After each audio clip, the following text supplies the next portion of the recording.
Thank you very much, Chizoba. Quite a sad, sad day in Plateau. Young people dead.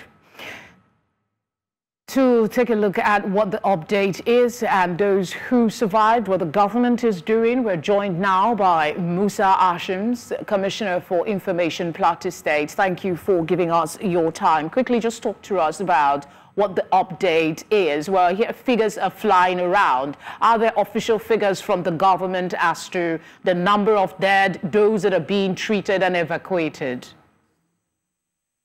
Thank you for having me this evening. It was a sad situation, and especially that it was a learning environment where you have youngsters and their teachers trapped under a collapsed building. When we got to the venue, we realized that people were still being evacuated, and at the end of the day, around 6 p.m., 6:30 p.m., we realized that we've had 154 persons involved, and we recorded 22 deaths. The major hospitals taking care of these victims or people that were trapped under the rubble are the Our Lady of Apostle Hospital, Ola Hospital in Jos, the Bingham University Teaching Hospital, the Plateau State Specialist Hospital in Jos, and of course the Jos University Teaching Hospital. As a government, we have asked that treatment should be free, and we even called on doctors and nurses and medical personnel that are on break to join those that are on duty to save lives. And we also called for people to go to the hospitals and donate blood because it was a shattered situation. We had a situation where you find people from the same family trapped under the rubble. Glory to God, we didn't have the National Examination Council exams holding on today. If not, the casualty figure would have been more than this. But as a government, it is a sad scenario. We will not want this to happen again in our city, in our state, and elsewhere in Nigeria. We are saddened by this situation, and we've called on all the hospitals to give them urgent and free treatment because this is an emergency situation. All right. There have been reports that there were inadequate rescue efforts and delays in evacuating trapped students and teachers. Can you clarify that? Was that the scenario? Could more lives have been saved?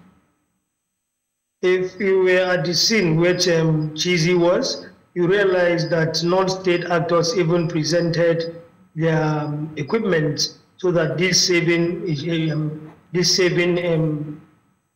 event will be proactive. You realize that the Red Cross were on ground, the army, the police, road safety, fire service, civil defense, neighborhood watch, kind-spirited individuals. A lot of people stepped in. That is why I think the casualty figure is not even more than this.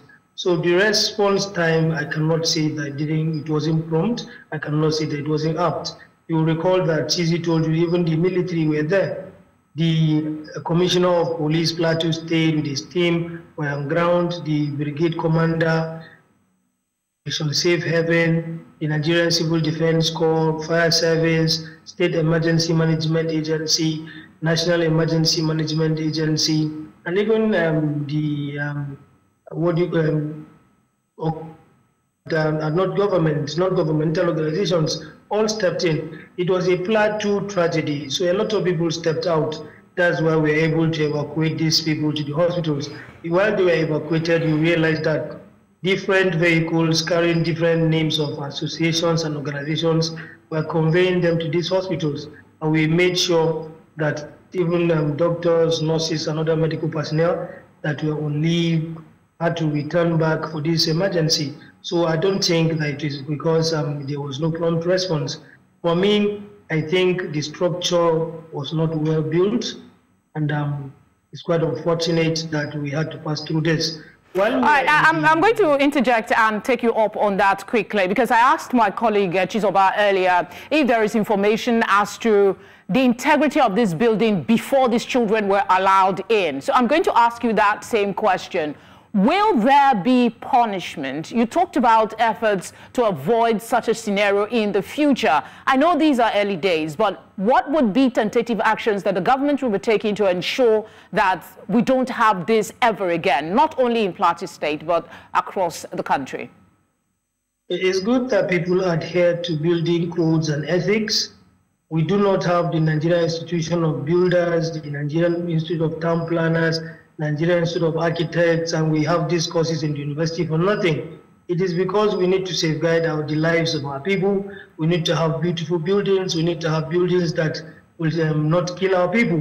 And it's quite disheartening that on the plateau, we've just started executing the Executive Order 003, which looks at the plans for our buildings, which looks at vehicular traffic, and of course, stray animals. So it's quite disheartening that people will just build structures without plans. In as much as we've discovered that the said school was built in the year 2009, but the place is waterlogged. There's a need for people when they want to build to go to the constituted authorities so that they will be advised appropriately. Here on the plateau, we have empowered the Jos Metropolitan Development Board, which we popularly call JMDB here, to carry out that specific and unique assignment, and they've been up and doing. So people were listening what we were doing with political. All right, Honorable Commissioner, we'll have to leave it here. Thank you very much for speaking with us. That's the much time will permit us. I would have loved to ask you more questions. Thank you for your time. Thank you for having me. God bless Plateau State.